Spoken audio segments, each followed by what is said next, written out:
Bonjour tout le monde, bienvenue sur ma chaîne YouTube une fois de plus. C'est bel et bien moi. Aujourd'hui on va travailler sur un écran de marque Star, c'est 43 pouces, c'est un problème d'afficheur.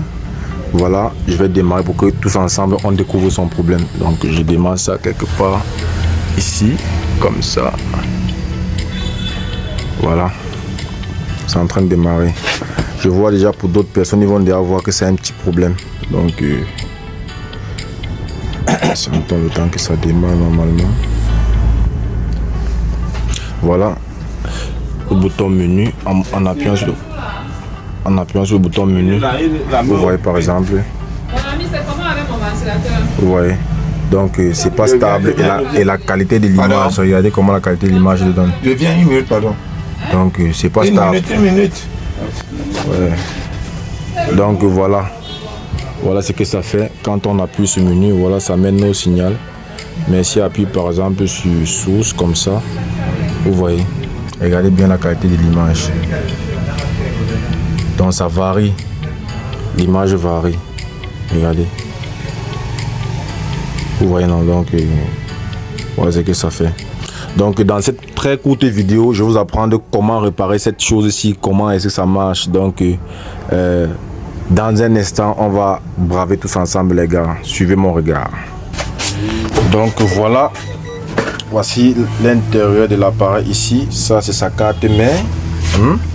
C'est sa carte mère. Et là c'est la carte pixel. Donc ça on appelle ça la carte pixel chez nous en mode technicien. Mais en principe on l'appelle la carte Tecon. Donc c'est la carte Tecon ici. Voilà. Donc en principe voilà. Ça ne donne pas. Je vais vous apprendre quelques petits secrets dessus, les amplifications et autres. Donc là, je vais faire appel à mon ami de toujours et de tout le temps que vous le connaissez très bien. Il s'appelle mon multimètre. Allez les gars. Là, comme toujours, on va démarrer le multimètre. On va mettre en mode tension. Donc on le démarre comme ça. On le met en mode tension et DC comme ici. Donc vous voyez ça, ce sont ces deux sondes. On va mettre la masse sur la masse générale. On met la masse sur la masse générale. Donc voici notre borne négative du multimètre ici. Donc on va mettre ça par exemple ici. Voilà. Quand on met là, voilà. On va prendre quelques amplifications sur la carte Tecon. Donc je ne sais pas si ça va être visible par là-bas. Ben, je vais essayer de placer ça comme ça pour que tout le monde puisse voir.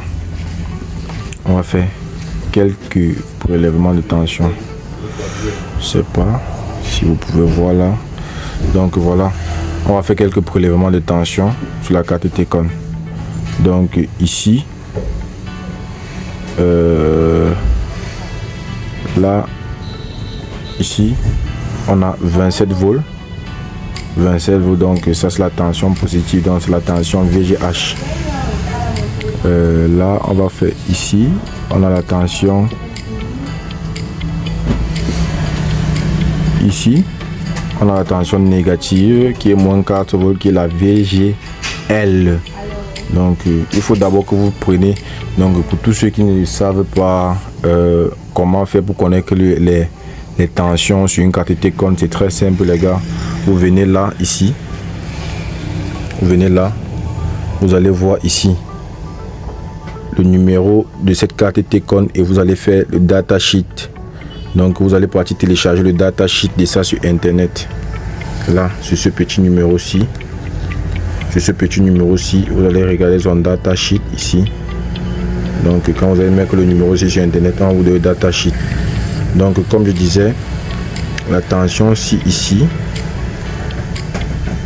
Attention ici. Ici c'est la tension VGL qui va donner 4 quelque chose. Moins 4 volts. Ça a bougé. Voilà. Donc voilà. Et ici on a la tension VGH ici.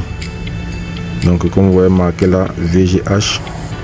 Voilà la tension là ici. Et si vous regardez là où ça a donné 27 volts. Donc Voilà, je vous ai toujours dit, je ne suis pas pressé quand il fait mes vidéos. Pourquoi? Parce que je veux que vous compreniez réellement ce qui se passe. Vous comprenez à fond ce qui se passe. Donc, ce qu'on va faire, c'est quoi? Je vais prélever les tensions. Justement, ça varie. Pourquoi? Parce que, je vous explique, il y a une tension qui se mélange avec une autre tension. Donc, il y a la tension positive et la tension négative qui se mélangent. C'est juste que si je vais vous apprendre comment détecter la tension positive et la tension négative.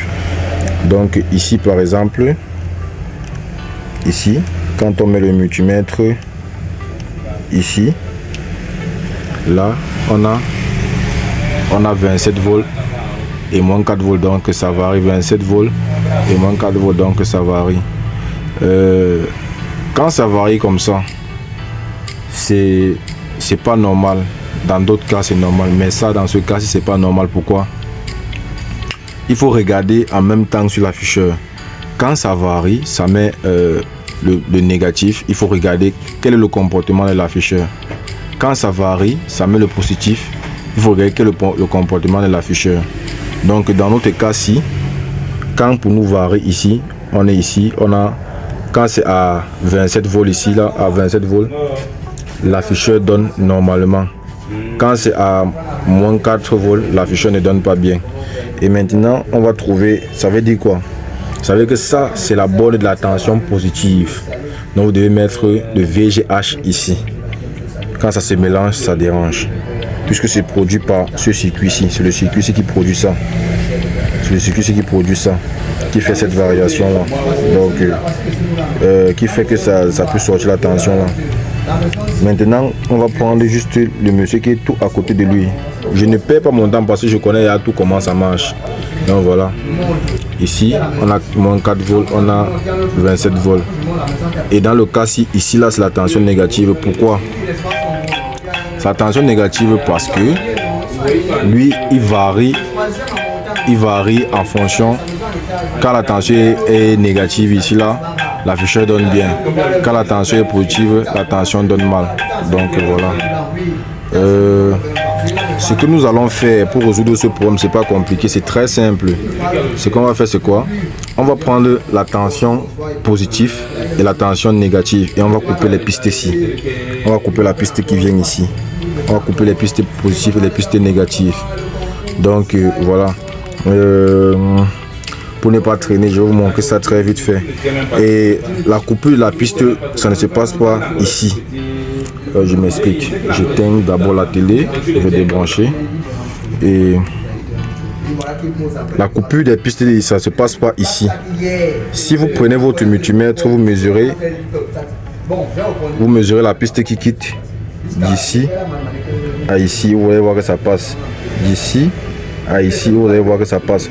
Donc ça veut dire que les pistes qui d'ici et sur le circuit qui produit ça. Donc on va couper à la sortie du circuit-ci. Quand on coupe à la sortie du circuit-ci, ici comme ça là maintenant, et ça je coupe par derrière pour le dire, je ne vais pas couper ici en haut parce que ici en haut c'est délicat, il n'y a pas la position pour couper.